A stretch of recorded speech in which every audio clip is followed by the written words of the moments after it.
Ladies and gentlemen, welcome to what promises to be one of the most important turning points in Eala's young career. A moment that on the surface looks like just another straight sets loss, but underneath tells a much deeper story about pressure, progression, and the brutal reality of elite tennis. 6-1, 6-4. Just two numbers on paper. But in reality, those numbers represent something far bigger. In a matter of minutes, one of the biggest ranking opportunities of the season slipped right through Eala's fingers. And here's what makes this loss sting even more. It wasn't just about losing a match. It was about losing momentum at a crucial time, losing confidence in a high-stakes environment, and missing out on a massive leap in the rankings that was right there, within reach. Because what most fans don't immediately see is this. This wasn't just an early exit. This was a moment that could quietly shape the next phase of her career. A moment where everything was lined up perfectly, and then suddenly it wasn't. Coming into Stuttgart, Eala wasn't just another player in the draw. She was one of the most talked about rising names on the tour. Her trajectory had been impressive. Just weeks earlier, she had reached a career-high ranking inside the top 30, signaling that her transition from promising talent to serious competitor was already underway. Her confidence was growing, her game was evolving, and expectations, both from fans and analysts, were starting to rise. More importantly, she was entering one of the most defining stretches of the tennis calendar, the clay court season. This is the time of year when players don't just win matches, they establish identity. They separate themselves from the pack. They prove whether they belong among the elite or are still chasing that level. Everything was set for Eala to make statement. But then came her first-round matchup against Leylah Fernandez. Now, to the casual observer, this might have looked like just another tough draw. But if you really understand tennis, you know this matchup was layered with complexity. Two left-handed players, two aggressive baseliners, two competitors who rely heavily on rhythm, timing, and court positioning. And when you have a matchup like that, it usually comes down to one key factor: who finds their rhythm first. Because once one player locks in, it becomes incredibly difficult for the other to recover.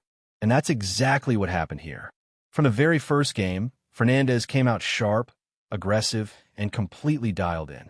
Her footwork was crisp, her shot selection was decisive, and most importantly, she dictated the tempo. Eala, on the other hand, looked just a step off. Not dramatically, but enough to make a difference at this level. Before the crowd could even settle, the scoreboard told the story: 5-0. At a WTA 500 event, against a top-level opponent, going down 5-0 isn't just a slow start. It's a statement. It's your opponent taking full control and making it clear that they're not giving anything away. The first set ended 6-1, but even that scoreline doesn't fully capture how one-sided it felt. Eala struggled to hold serve. She struggled to generate depth on her shots. And perhaps most tellingly, she struggled in the longer rallies, the very exchanges where her game usually thrives. That's where the deeper issue began to emerge. Eala's style is built on patience and construction. She likes to build points carefully, move her opponent around, and then strike at the right moment. But Fernandez didn't allow that to happen. She rushed her. She applied constant pressure. She took time away from her. And when a player like Eala is forced out of her rhythm, her entire structure starts to break down. Instead of controlling points, she was reacting. Instead of dictating play, she was defending.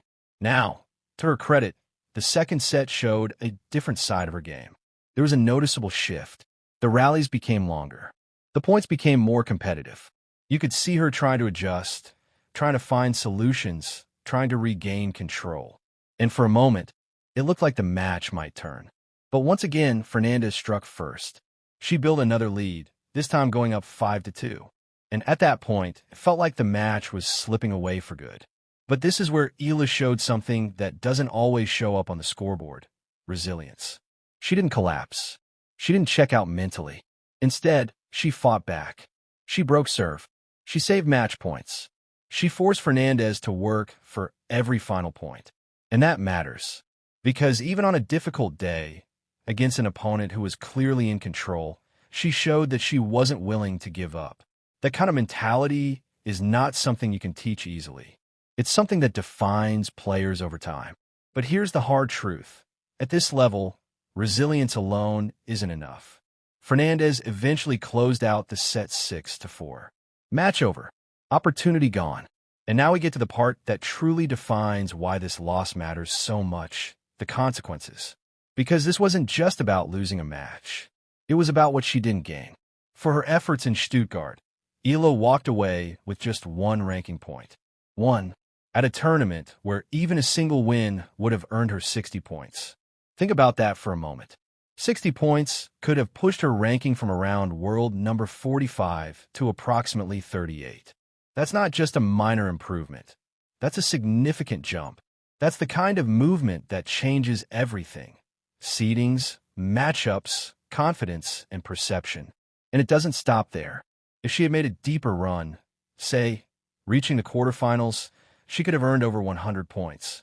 That would have brought her dangerously close to the top 30 again, completely shifting the narrative around her season. Instead of being seen as a rising player, she would be viewed as a genuine contender. But instead, she leaves Stuttgart with minimal reward and a lot to reflect on. Now, to be clear, this is not a disaster. Not even close. Eala is still young. She's still improving. And in many ways, she's ahead of where most players are at her age. But this is the stage where expectations begin to change. Once you break into the top 50, you're no longer just a prospect. You're expected to deliver results. You're expected to compete consistently. And every match starts to carry more weight. This loss falls directly into that category. There's also another layer to this that doesn't show up in stats or rankings: matchup dynamics. Facing someone like Leylah Fernandez is incredibly challenging. She's a former Grand Slam finalist. She thrives under pressure, and her counterpunching ability is among the best on tour. When she's in form, she makes the court feel smaller. She absorbs pace, redirects it, and forces you into uncomfortable positions. For Eala, that's a difficult matchup, because her game needs space. It needs time. It needs rhythm. And Fernandez took all of that away. Until Eala consistently finds solutions against players like this, players who disrupt, absorb, and counter, this will remain a challenge. Which brings us to the bigger question. Is this just a bad day? Or is it a sign of something deeper? Because if you look at Eala's recent progress, it's been impressive. Strong performances, rising rankings, growing confidence. But consistency at the highest level, that's the next step. And it's the hardest step, because it's not about playing well once. It's about doing it over and over again, against opponents who study your game, who understand your patterns, and who actively try to disrupt them. Right now, Eala is still learning how to navigate that. Now, let's talk about what comes next. Her next stop is the Madrid Open, one of the biggest tournaments outside of the Grand Slams. A WTA 1000 event. Bigger draw, higher stakes, more ranking points, and significantly tougher competition. We're talking about players like Aryna Sabalenka, Iga Swiatek, and Coco Gauff. Elite names who don't just test your game, they expose every weakness. There's no easing into form at this level. You either show up ready or you're out. And after a loss like this, the spotlight intensifies. Because great players aren't defined by their wins. They're defined by how they respond to losses. Do they adjust? Do they evolve?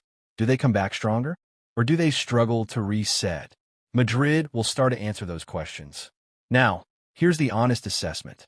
This loss isn't a red flag, but it is a reality check. Eala clearly has the talent. That's not in doubt. But talent alone doesn't carry you through the WTA Tour. You need adaptability, tactical awareness, the ability to recognize what's not working and adjust in real time. That's the gap right now. And the encouraging part? It's fixable. She's already shown she can compete with top players. The next step is doing it consistently across different matchups under different conditions. Before we wrap up, here's something to think about. Tennis is a sport of fine margins. One match can shift momentum. One loss can delay progress. But it can also teach lessons that shape a career. So now the question is yours. Was this simply a bad matchup for Eala? Or is there something in her game that top players are starting to figure out? Because how you answer that question might say a lot about what you expect from her next. One thing is certain, this story is far from over. If she responds the way great players do, this loss might become the moment we look back on as the start of something bigger. Or it might be the warning sign that came before a plateau. We'll find out soon enough. And that uncertainty, that tension, is exactly what makes this journey so compelling.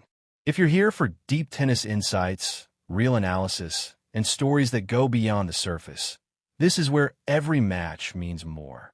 Stay locked in, because the next chapter in this story is already on the way.